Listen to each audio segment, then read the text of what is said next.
മുസ്ലിം league Mathilakam panchayat കമ്മിറ്റിയുടെ നേതൃത്വത്തിൽ Muscat Barka KMCC Koolimuttam Nedumparambil നിർമ്മിച്ചു നൽകുന്ന ബൈത്തു റഹ്മയുടെ തറക്കല്ലിടൽ നടത്തി.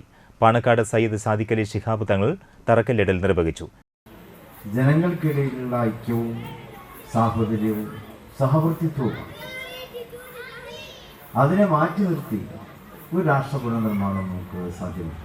മഹാനായ പണ്ഡിറ്റ് ജവഹർലാൽ നെഹ്റു ആകട്ടെ, മഹാത്മജി ആകട്ടെ, മഹാനായ മുഹമ്മദ് ഇസ്മായിൽ സാഹിബ് ആകട്ടെ, അതുപോലെ തന്നെ ഇപ്പോൾ ഇവിടെ സൂചിപ്പിക്കപ്പെട്ടു മൗലവി സാഹിബിനെ പോലെയുള്ളവർ, സീതി സാഹിബിനെ പോലെയുള്ളവർ.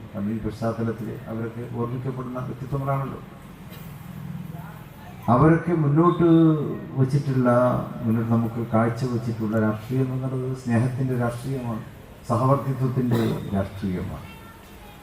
അതിലൂടെയാണ് രാഷ്ട്രം പുനർനിർമ്മിക്കപ്പെടേണ്ടത്. അല്ലാതെ വികസനങ്ങളും പുരോഗതിയും ഒക്കെ ഉണ്ടാകുമ്പോൾ ജനങ്ങൾക്കിടയിൽ അനൈക്യം, ജനങ്ങൾക്കിടയിൽ ഛിദ്രത, ഭിന്നത ഇതൊക്കെ വളർന്നാൽ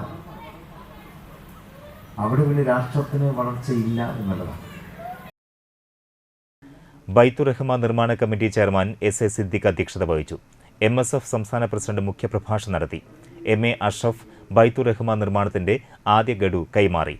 മുസ്ലിം ലീഗ് ജില്ലാ പ്രസിഡന്റ് CA മുഹമ്മദ് റഷീദ്, ജില്ലാ വൈസ് പ്രസിഡന്റ് SK ഹാഷിം തങ്ങൾ, പ്രവാസി വ്യവസായി സീഷോർ മുഹമ്മദ് അലി, പ്രവാസി ലീഗ് സംസ്ഥാന വൈസ് പ്രസിഡന്റ് ജലീൽ വലിയകത്ത്, വനിതാ ലീഗ് സംസ്ഥാന vice president advocate OS Nafeesa, നിർമ്മാണ committee general convener Shamsuddin Vathiyadath, treasurer Naseema Naufal, Barka KMCC പ്രതിനിധി VK Rafi, KB Abdul Khader, KK Sageer, BM Salam, PM Shamnad, PM Mustafa, KB Sikandar, BY Shafeeq തുടങ്ങിയവർ സംസാരിച്ചു.